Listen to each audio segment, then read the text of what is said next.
and created this exclusive distributorship concept, which ultimately led to them both having their own independent, very large companies. Carl's company, Nutrilite Products, would sell his vitamins exclusively to Mightier & Castleberry. Mightier & Castleberry would buy their products exclusively from Nutrilite. It was perfect for Carl. Now he merely needed to send them product. He didn't have to focus on sales anymore. He could create. He could try to perfect his concepts, which was what he truly loved. But more importantly, he could focus on a new woman he had met.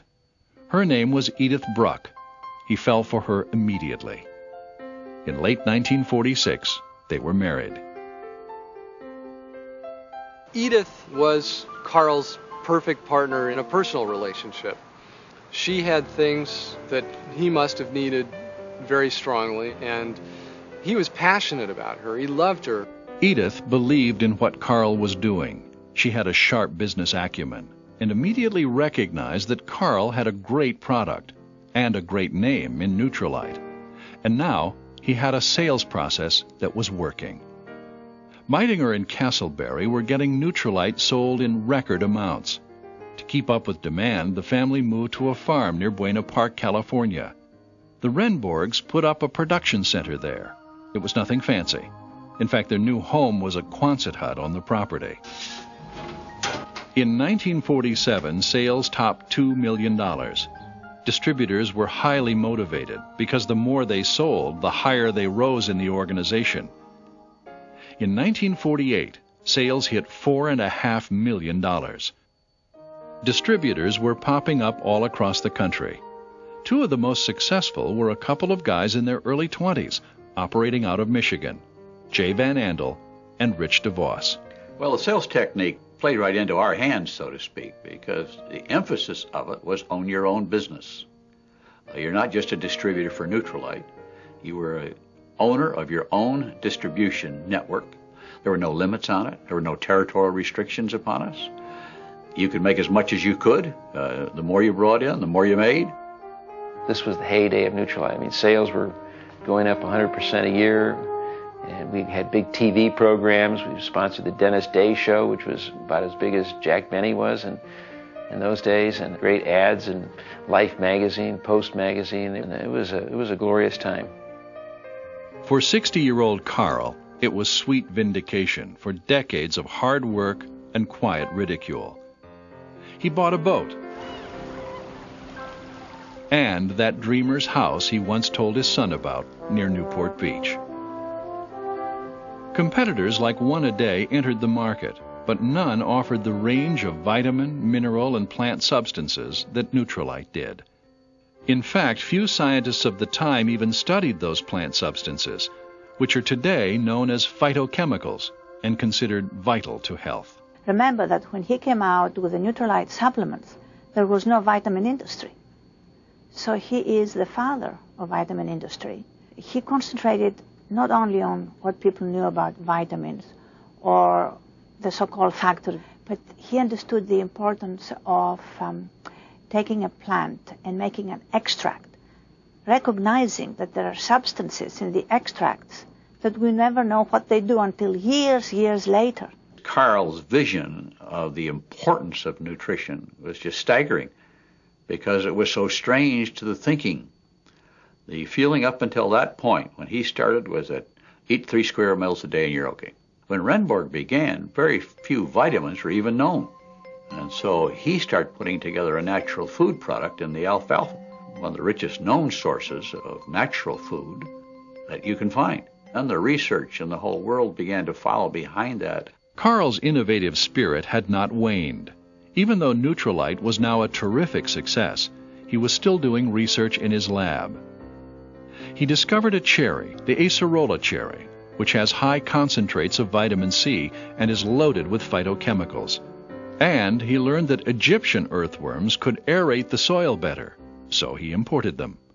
Meanwhile, to meet the demand for Nutrilite, Carl had to grow more alfalfa. He added a farm in Hemet, California, then another in Lakeview. As he bought up the property, he kept the existing farm employees.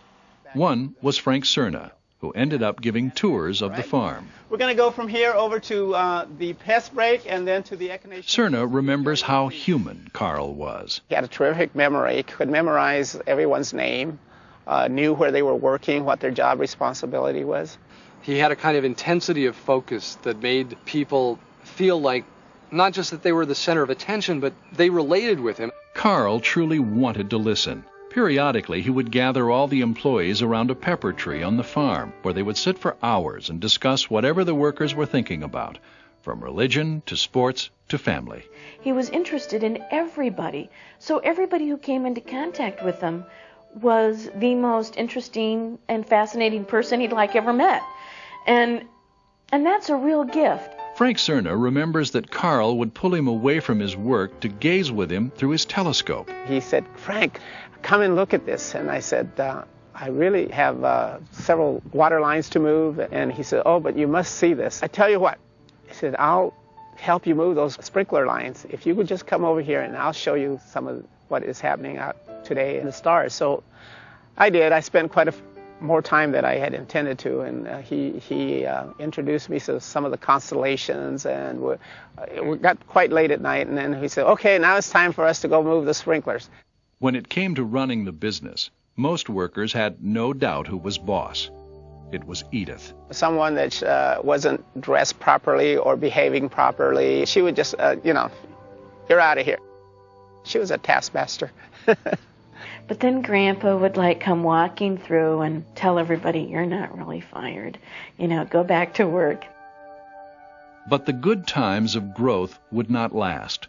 Ambition got in the way. Meitinger and Castleberry began distributing sales material which claimed that Nutrilite virtually cured disease. As sales guys are prone to do, they kept coming with more exotic techniques, and finally they had a couple of brochures that my father was not very happy with, and one of them was called, How to Get Well and Stay Well. Actually, it was How to Cheat Death was the first version. The curative claims were a gross distortion of the health benefits Carl had designed Nutrilite to address, bringing nutrition into balance. Carl was furious about it. And so was the FDA, which slapped them with a lawsuit. Carl hired lawyer Charles Rhine to fight the case. During the course of it, Carl impressed Rhine with his powerful mind. There are some people who are very, very unusual in this world, and he was one of them.